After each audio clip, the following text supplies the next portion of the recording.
E oggi vi portiamo a scoprire un bellissimo presepe vivente. Ci troviamo a Pollina, siamo nel centro storico e siamo in compagnia di Manuela. Fai parte dell'associazione che ha organizzato tutto questo insieme all'amministrazione comunale? Sì, allora noi siamo un'associazione culturale che lavoriamo qui a Pollina, l'associazione si chiama Polifemo Art, lavoriamo per l'organizzazione e la promozione del nostro territorio. Questa è la 7ª edizione con il presepe vivente, è un progetto che è nato dalla comunità, dalla volontà della comunità di Pollina di voler promuovere e far conoscere la propria storia e anche le proprie tradizioni. Faccio parte dell'associazione Polifemo Art e siamo già alla 7ª edizione, ma in realtà il presepe vivente di Pollina è iniziato tanti anni fa. Prima lo facevamo con i bambini, poi abbiamo visto che questo lavoro massacrante, poi fatto soltanto per la comunità, era giusto mostrarlo anche agli altri e quindi abbiamo allargato, abbiamo pensato di mettere comparse degli adulti e di ingrandire il presepe. Parlare appunto come è organizzata una famiglia di api che producono il miele, una famiglia molto complessa, ognuno con i propri compiti. L'amministrazione comunale è sicuramente parte attiva, promotrice dell'iniziativa insieme all'associazione Polifemo Art. Abbiamo fatto la nostra parte anche con una grande campagna pubblicitaria che è stata interamente pagata dal Comune di Pollina, con l'aspetto logistico che è stato gestito da noi, parcheggi, protezione civile, polizia municipale, insomma siamo sempre a disposizione per qualunque cosa, perché capiamo che questa è una vetrina fondamentale per il nostro territorio, è un tipo di turismo diverso da quello tradizionale a cui siamo abituati con le stagioni estive grazie alle strutture ricettive presenti sul territorio, in particolare sul mare. Abbiamo un cartellone di eventi estivo di tutto il rispetto con artisti nazionali e internazionali, ma ci vuole anche la destagionalizzazione ed eventi come questi sono una vetrina importante soprattutto per il borgo di Pollina che si presta a questo tipo di rappresentazioni.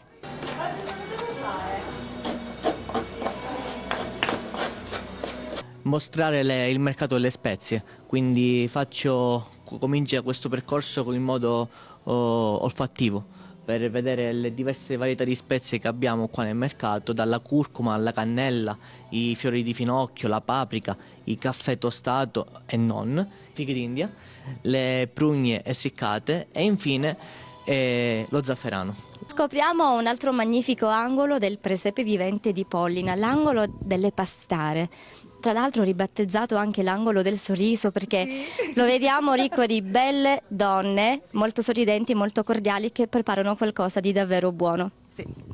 Ciao a tutti, allora questo è l'angolo del sorriso, innanzitutto è l'angolo delle pastaie e facciamo la pasta del pane fritto passata nello zucchero, ma si può fare anche diversamente anche col sale, ripiena, si può fare in qualsiasi modo. Questa bancarella piena di frutti secchi. Molto bella anche a vedersi oltre ad assaggiare. E qui scopriamo anche come si serviva un tempo. Sì, un tempo si serviva anche oggi con i coppi oppure con un vaso fatto di argilla ricoperto di juta. L'ortaggi. Frutta. Tu prendi da tanto tempo parte al presepe, quanti anni hai? 12, l'ho fatto da 3 anni. Troviamo tutti i prodotti locali. Sì, tutto della nostra terra. Siamo nella Lasciate ai Mastri, la strada dedicata a tutte le maestranze. Abbiamo la bottega del vasaio, la bottega del pittore, più avanti abbiamo la scuola, abbiamo addirittura un artigiano di Cefalù che produce carretti siciliani e barchette, sia in miniatura sia in versione standard. È una novità nel nostro presepe la collaborazione con l'Istituto d'Arte di Cefalù. Su Tugliani, San Giuliano, c'è una scelta pulita, chi canta per prima Sardegna vestita.